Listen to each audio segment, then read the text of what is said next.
estudantes de mediunidade e às quartas-feiras nós estamos estudando sobre mediunidade. Nós já estudamos o livro dos médiuns e agora nós estamos estudando esse livro de Chico Xavier, pelo Espírito André Luiz, que é nos domínios da mediunidade. Hoje nós vamos entrar no capítulo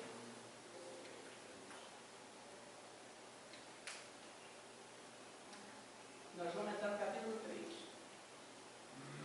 Então é necessário, para quem não viu os outros dois capítulos, que eu faça uma ligeira, não posso demorar muito, né, mas eu vou fazer uma ligeira explanação. O que é o capítulo 1 e o 2? O capítulo 1 e o 2 é a apresentação do instrutor de André Luiz e Hilário, e eles vêm numa casa espírita para estudar como funciona a mediunidade. Isso no capítulo 1. No capítulo 2, ele fala sobre um instrumento que ele chama de psicoscópio, que é um instrumento que parece um óculos, parece até aquele óculos que tem um joguinho que a pessoa põe no rosto assim, que fica jogando, né, vendo a tela ali dentro, né? É até parecido. E com aquilo eles veem a áurea e a condição moral dos seres encarnados. E ele disseca isso no capítulo 2. Hoje a gente vai ver o capítulo 3, e o capítulo 3 ele fala da equipagem mediúnica. Nós vamos só ver o iníciozinho e deixar todo mundo curioso para saber o que acontece no restante. Esse capítulo, o que é esse estudo de equipagem mediúnica? É justamente a análise que eles vão fazer dos médiuns numa reunião mediúnica nessa casa espírita que eles estão visitando. Aí ele inicia assim: conheçamos a nossa equipagem mediúnica, disse o orientador, que no caso é o Aulas, né? E detendo-se ao pé do companheiro encarnado que regia os trabalhos, apresentou, quer dizer, a pessoa que estava no momento dirigindo a reunião mediúnica. Este é nosso irmão Raul Silva, que dirige o núcleo com sincera devoção à fraternidade. Quer dizer, a pessoa, né, que dirige a reunião é uma pessoa que necessita estar sempre com uma condição de conhecimento e de amor para poder dirigir uma reunião. E nós vamos ver, de acordo com a explanação que ele vai fazer no livro, a gente vai ver a necessidade de que esse irmão seja muito bem preparado para dirigir a reunião. Correto no desempenho dos seus deveres e ardoroso na fé, consegue equilibrar o grupo na onda de compreensão e boa vontade que lhe é característica. Pelo amor com que se desincumbe da tarefa, é instrumento fiel dos benfeitores desencarnados e lhe identificam na mente um espelho cristalino, retratando-lhes as instruções. Então a gente vê aí que é uma pessoa de uma condição de equilíbrio muito grande. Uma pessoa que tem uma posição moral para que a espiritualidade possa trabalhar com ele, junto a ele, para dirigir a reunião. Continuando aqui. Logo após, caminhou na direção de uma senhora muito jovem e designando-a, explicou. Quer dizer, foi na direção de uma outra pessoa que estava na mesa mediúnica. Eis nossa irmã Eugênia, médium de grande docilidade, que promete brilhante futuro na expansão do bem. Quer dizer, era médium, trabalhando, mas ainda estava em condição condição de aprimoramento, para evolução, para ser de fato uma médium, vamos dizer assim, pronta para o trabalho com mais vigor dentro da casa espírita. Excelente órgão de transmissão, coopera com a eficiência na ajuda aos desencarnados em desequilíbrio. Quer dizer, a médium era uma pessoa que, além de ter bastante conhecimento, tinha muito boa vontade para lidar com os nossos irmãos desencarnados menos evoluídos, né? Com certa restrição de evolução. Intuição clara, aí ele está discorrendo o que a médium era, né? A condição dela. Intuição clara, aliada à distinção moral, tem a vantagem de conservar-se consciente do serviço de intercâmbio, beneficiando-nos na ação. O que ele quis dizer com isso aqui? Conserva-se consciente. Alguém tem uma noção do que seja isso? Acho que não perde a consciência no momento do transe mediúnico. Oi? Ela não perde a consciência no momento do transe mediúnico. Exatamente. Isso aí é uma coisa que normalmente quem não estuda doutrina espírita e mediunidade, até dentro do próprio movimento espírita, as pessoas pensam que quando elas estavam em transe, né, muito comumente chamada de manifestada, né, a pessoa não sabe o que está acontecendo em volta dela. Isso não acontece com todo mundo, isso é raro. E nós vamos ver que isso é raro. O médium que perde totalmente a consciência do que está se passando em volta é raro, é raro. 90% ou mais tem consciência do que está acontecendo em volta dele. Continuando. Quase rente, parou à esquerda de um rapaz de seus 30 anos presumidos e informou, no caso, um outro médico, né? Aqui temos nosso amigo Anélio Araújo.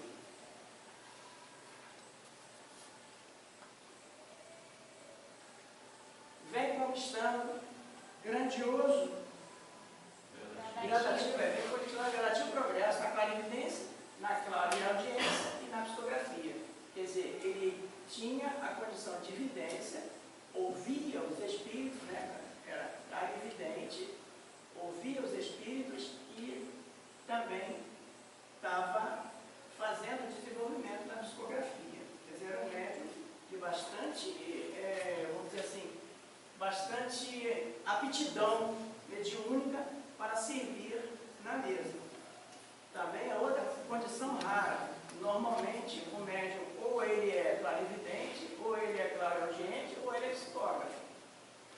Para ter as três, é raríssimo. Né? O que a gente conhece assim, vamos dizer assim, os dois que a gente conhece assim no movimento mediúnico foi Chico Xavier e Divaldo. Né? E tinha a mediunidade assim, aflorada em todas as suas nuances. Né? Continuando. Em seguida, beirou-se de um cavaleiro simpático e notificou: este é nosso colaborador Antônio Castro, moço bem intencionado e senhor de valiosas possibilidades em nossas atividades de permuta.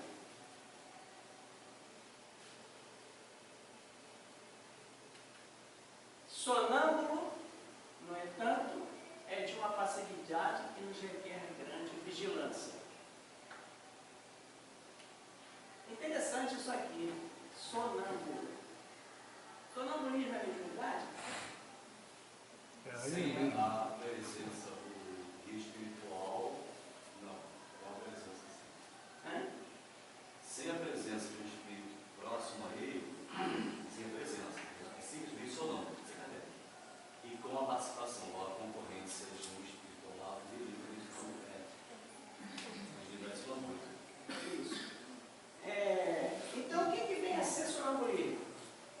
Animismo. É animismo. Sonambulismo é da ânima, é do próprio espírito. É mais ou menos. Não é bem animismo, não, mas é mais ou menos.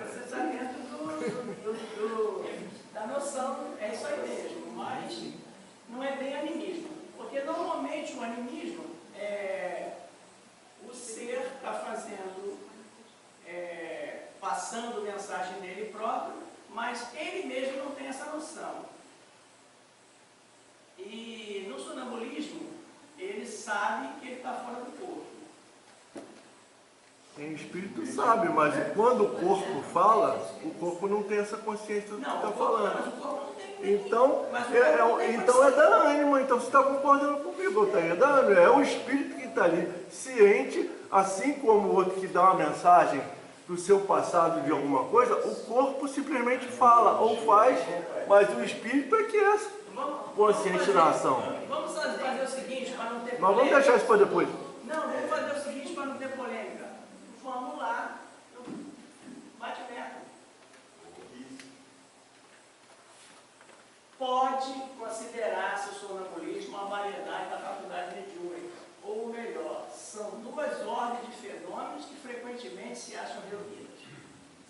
Duas ordens de fenômenos frequentemente se acham reunidas. O sonâmbulo age sob a influência do seu próprio espírito.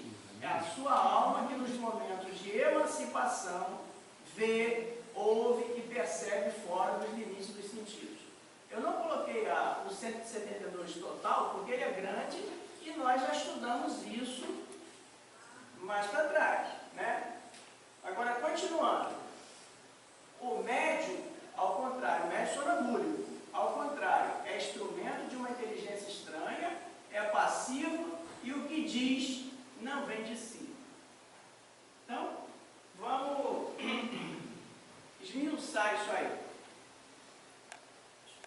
Quando a pessoa é sonambúlica, mas ela não está passando comunicação de outro espírito, é dele mesmo, ela não é médium, ela é um sonâmbulo.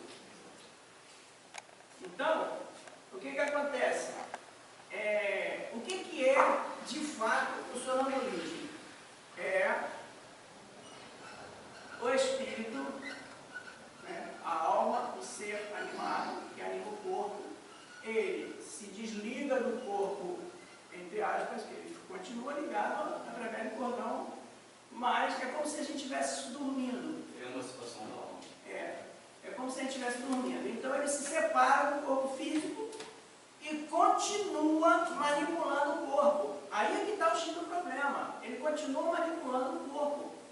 Através da mente dele, ele continua dirigindo os seus movimentos. Tanto que a pessoa, ela sai, ela abre a porta, ela vai lá fora, ela volta. Quem já teve condição, já conheceu uma pessoa sonâmbula, ela sai, ela levanta da cama, ela abre a porta, ela sai, ela vai na rua, ela vai no banheiro, ela vai e volta, dormindo, entre aspas. Então, ele tem essa condição. E ele, se ele for controlado, se for, no caso, educado, a sua mediunidade sonambúlica, ele pode estar aqui parado no corpo e ele sai, o espírito, e vai aonde ele quiser ir. E traz a informação e fala o que ele está vendo. Tudo que ele está vendo, ele conta, ele fala. O corpo dele que está ali, como se estivesse dormindo, sentado, ou em pé, ou deitado, ele fala o que ele está vendo. Tanto que existem médiuns sonambúlicos que eram usados na época de Kardec para examinar doentes e dizer qual era a doença que a pessoa tinha e o remédio que ela podia tomar, se ele tivesse conhecimento para isso. Se ele não tivesse conhecimento, aí ele passava a ser médico de fato, porque aí um espírito que tinha conhecimento como médico dizia o remédio que a pessoa precisava tomar. Esse é o sonambúlico. E a mediunidade sonambúlica é ele recebendo a mensagem de outro espírito e passando para alguém que estiver escutando, no caso, o dirigente da reunião. Essa é uma pequena diferença, hein, Marcos? Como tu levantou aí. Eu também, no começo, eu fiquei meio, mas isso não é animismo. Mas depois eu fui no livro dos médiuns, no livro dos espíritos, na pergunta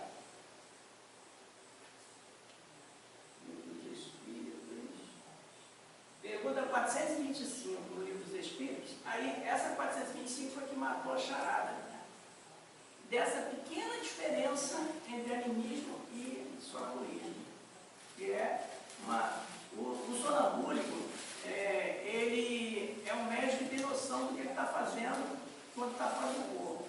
Aí ele passa a mensagem. O animismo, ele é alguém que está passando uma mensagem dele mesmo, mas ele mesmo não tem noção de que aquilo é ele mesmo numa outra encarnação ou num outro momento da vida. Quer dizer, a diferença é muito pouca, mas essa nuance que existe. E a coisa é meio complexa da gente, mas tem que pesquisar muito e a gente conversar por uma hora, a gente senta para conversar. Tá certo. Continuando aqui que o nosso tempo, senão daqui a pouco acaba e eu não consigo terminar a minha aula. Eu estou estudando aqui agora nesse momento. Dobrando-se com facilidade, olha só interessante esse trecho. Dobrando-se com facilidade, levando a efeito preciosas tarefas de cooperação. Desdobrando-se, desculpa.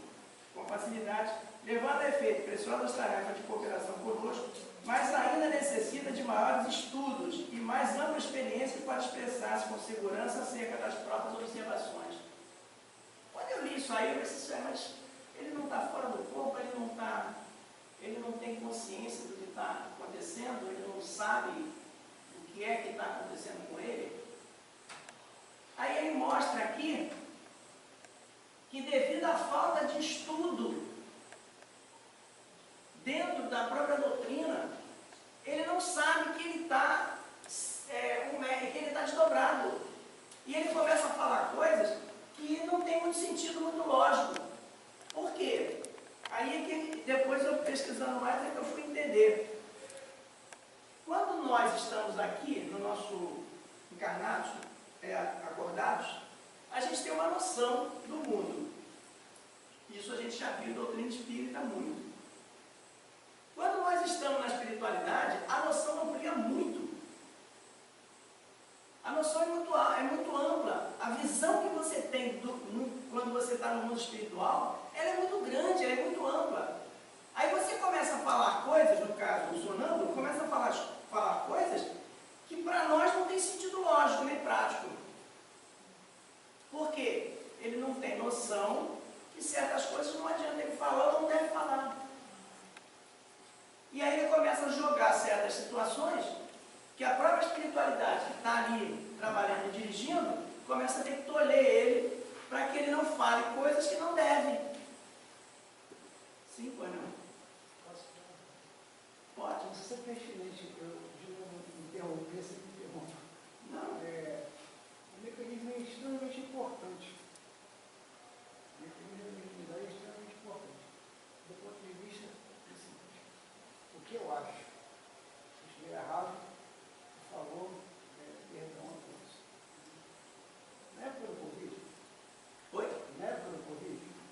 você tinha corredores de aminoácidos, onde a doença é fatal. Eu estive em neurologia no UFRJ e o professor da neurologia falou: nenhuma dessas drogas que você estudar, seja randomizada a multicêntrica, você vai conseguir ter um PKA com uma profundidade, com um sítio alostérico evidente. Por quê? Porque tinha artefatos. O que são artefatos? Tudo que eles falam que é artefato, na verdade, depois de conversando com um neurologista que falou o seguinte: estou entrando na matéria para chegar até a questão espiritual. Existe uma coisa chamada de, eu falei, professor, mas tudo é artefato? É contínuo na questão de gênero de paz. Tudo é artefato. Porque eles não tinham explicação sobre aquilo. Na verdade, é altíssima energia, chamada de escape, de efeito zero.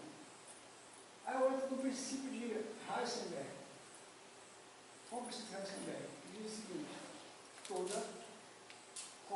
as partículas não são ondas, partículas não são ondas, são inversamente proporcional à questão de energia.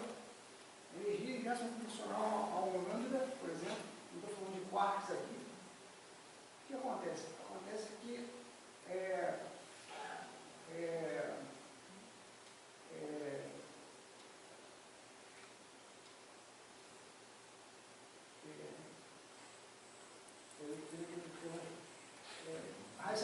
seguinte: quando a gente quantifica, você tem uma probabilidade de você achar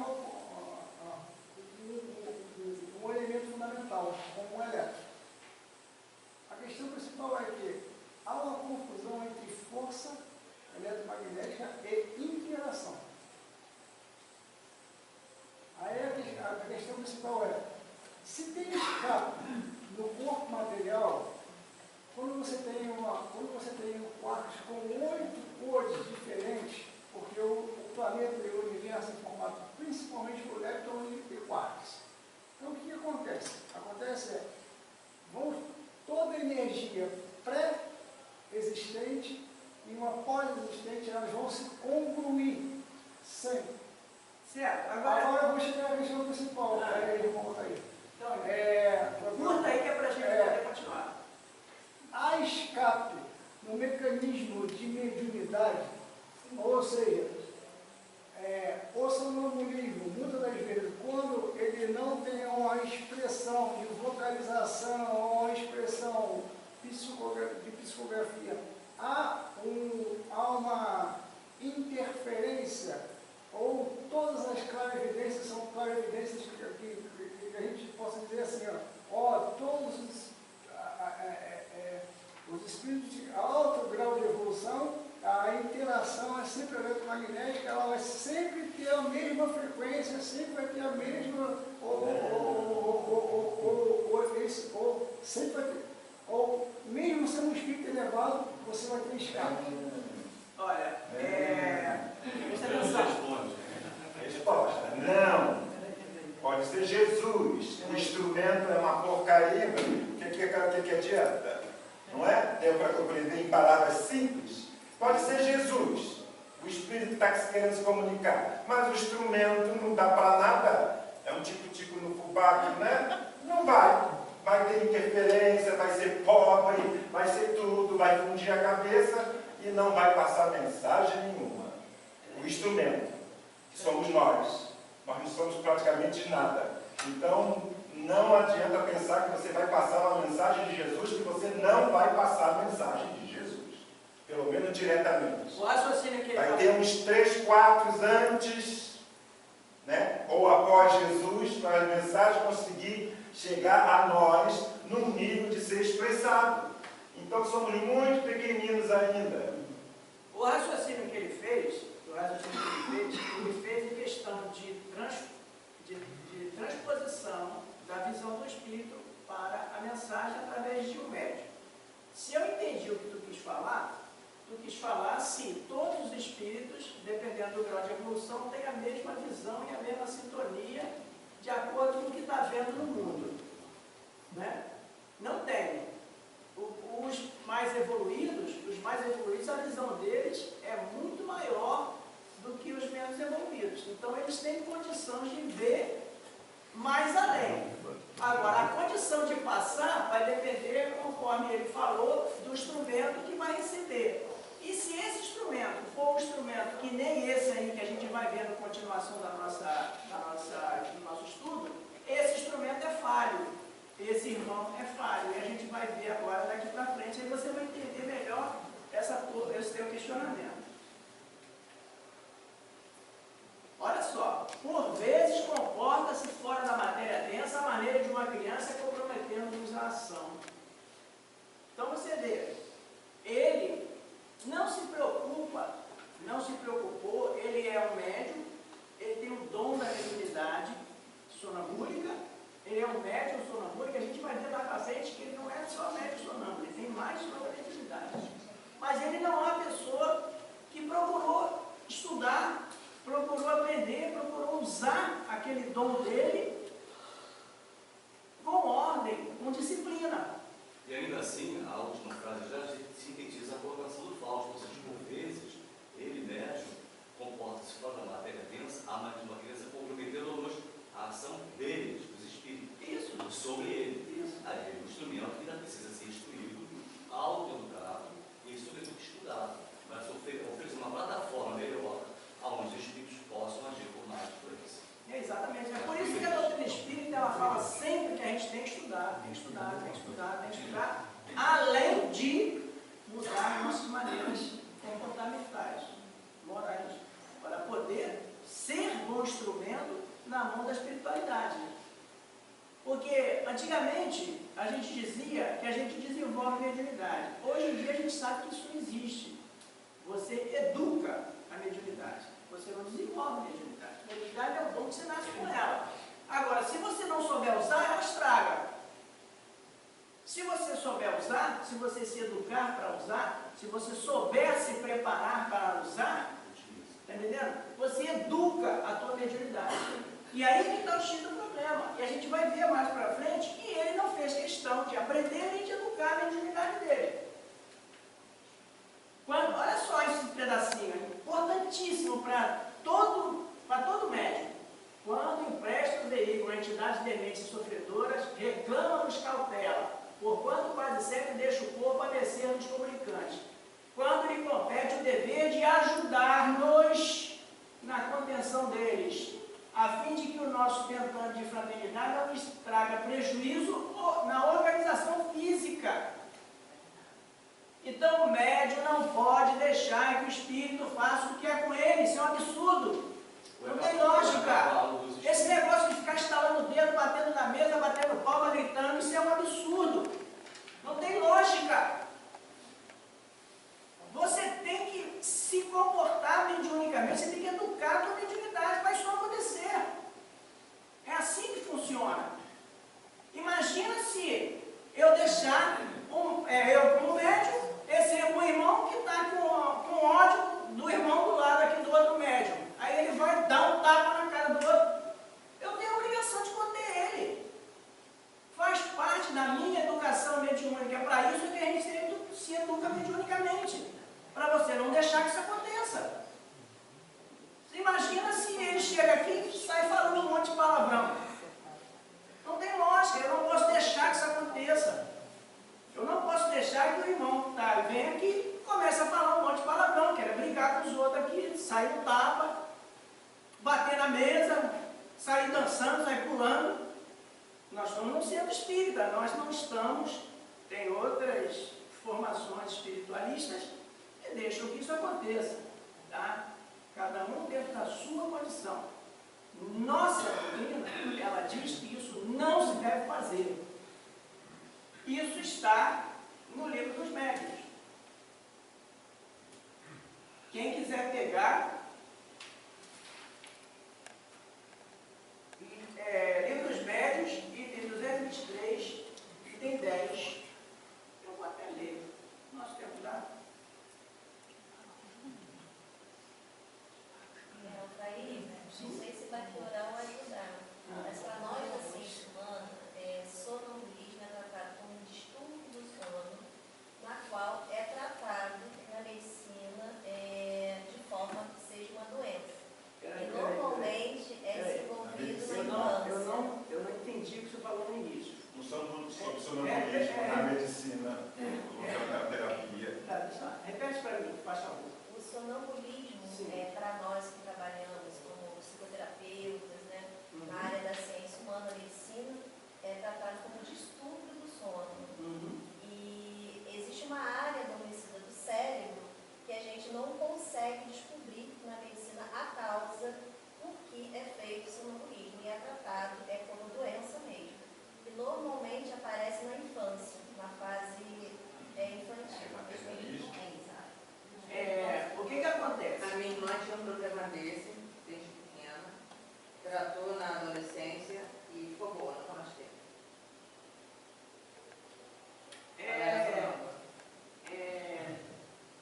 O que acontece? A gente tem que colocar duas situações aqui, tá? Duas situações. Mediunidade não é doença, tá? É pacífico. Para os médicos é doença. Para nós não é. Para os médicos que são espíritas, eles também já sabem que não é doença. O sonambulismo é um tipo de mediunidade. Você desenvolve, você tem um dom e você desenvolve esse dom, vamos dizer, entre aspas, aleatoriamente, para quem não conhece a doutrina espírita. Então não é uma doença, é uma mediunidade. Agora,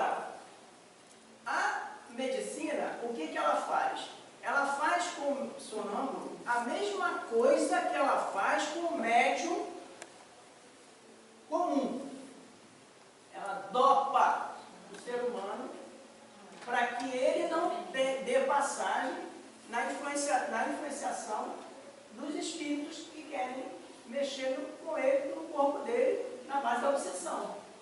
Então ela dopa, porque ela não entende o que é, não procura saber o que é, ela dopa o ser humano. E eu digo isso para você porque eu tive uma comadre que ela era uma pessoa tranquila, sadia, normal, de uma hora para outra surtou. E ela não era espírita, tentei ajudar, não quis saber. Então o marido ficou correndo atrás, com o médico. Eu levei várias vezes lá na Venezuela, lá no Rio de Janeiro, no Instituto de Maluco lá. Numa das vezes, eu levei ela, o irmãozinho que estava ali perturbando, ela tinha uma raiva de mim danada, porque eu estava levando ela para ela tomar remédio. Aí num dia lá, eu cheguei, parei com o carro, aí o marido dela tirou ela dentro do carro, então ela vira para mim e diz assim, compra um biscoito daquele ali para mim. Aí eu fui lá e comprei o biscoito. Abre o saco aí, aí eu abri. Aí eu peguei um biscoito e fiz assim, né? Aí ela veio para pegar o meu dedo. Eu joguei o biscoito dentro da boca e tirei a mão. Aí ela disse assim, não quero mais biscoito não.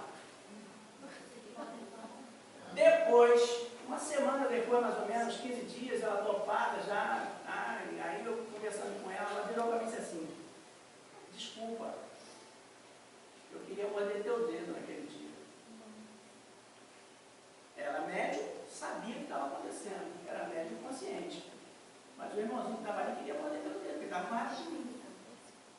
Eu não sei porquê, mas eu queria morder teu dedo. Então, isso acontece muito. Aí os médicos dão remédio para dopar, porque dopado o espírito não consegue manipular você. Você continua médium, mas ele não consegue te dopar porque você está. Não consegue te manipular porque você está dopado.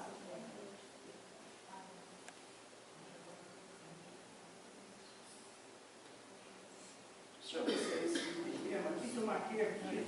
Eu não estou conseguindo achar, mas vou tentar achar isso aqui.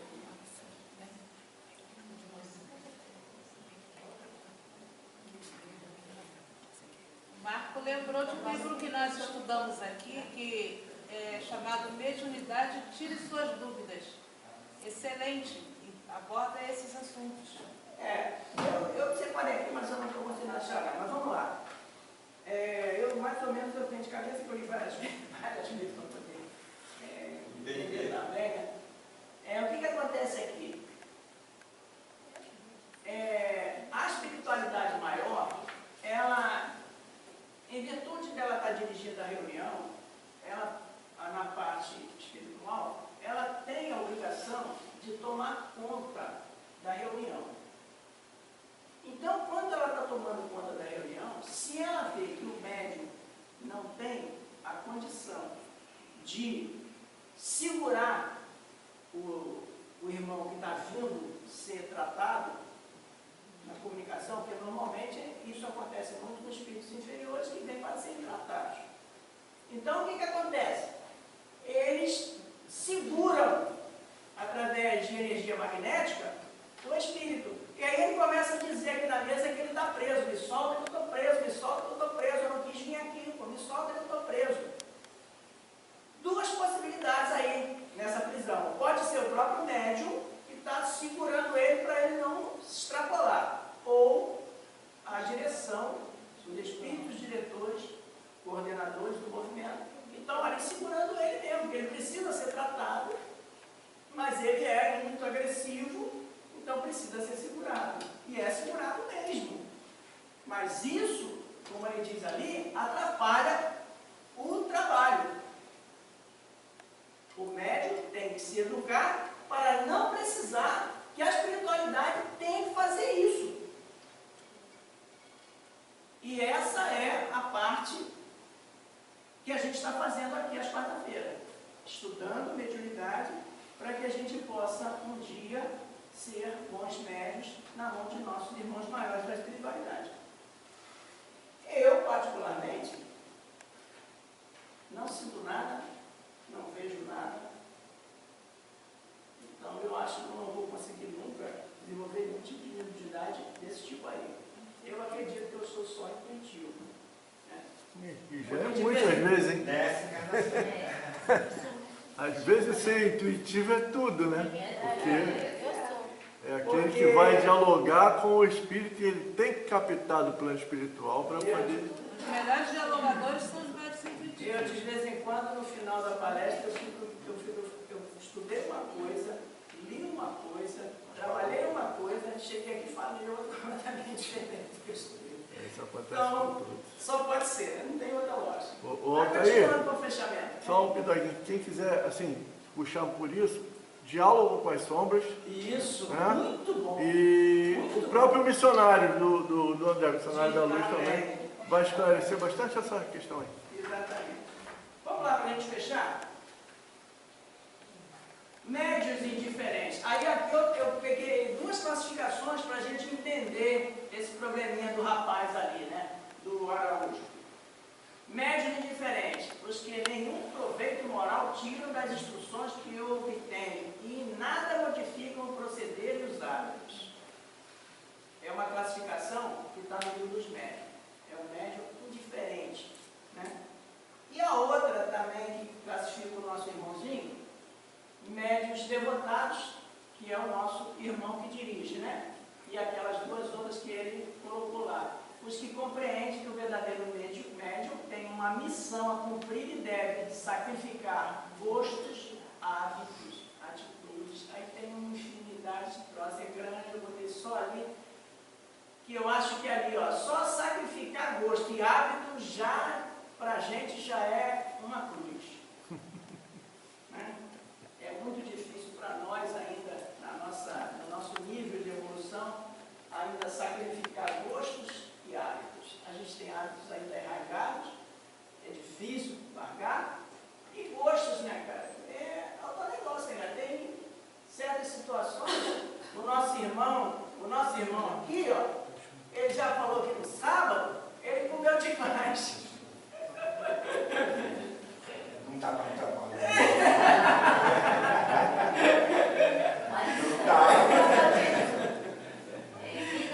rapidinho, deixa eu passar. Já terminou? Não, tem falta só. Aí o fechamento do parágrafo, que é para quem vai pegar na próxima, será, porém, valioso auxiliar em nossos estudos. Quer dizer, o que ele diz aqui, o Aulos? Esse irmão cheio de defeito vai ser muito estudado. Vai ser. Por quê? Por que ele fala isso? É que aproveita, né, um exemplo positivos e negativos para a instrução desses dois que estão lá estudando, né? E Para nossa, todos e nós, nós somos iguaizinhos a ele. Não tem ninguém diferente dele, não. Para depois Nós somos iguaizinhos a eles. A gente ainda tem um monte de defeito e um monte de salapamé quando está na mesa mediúnica, que a gente tem que acabar com isso. O problema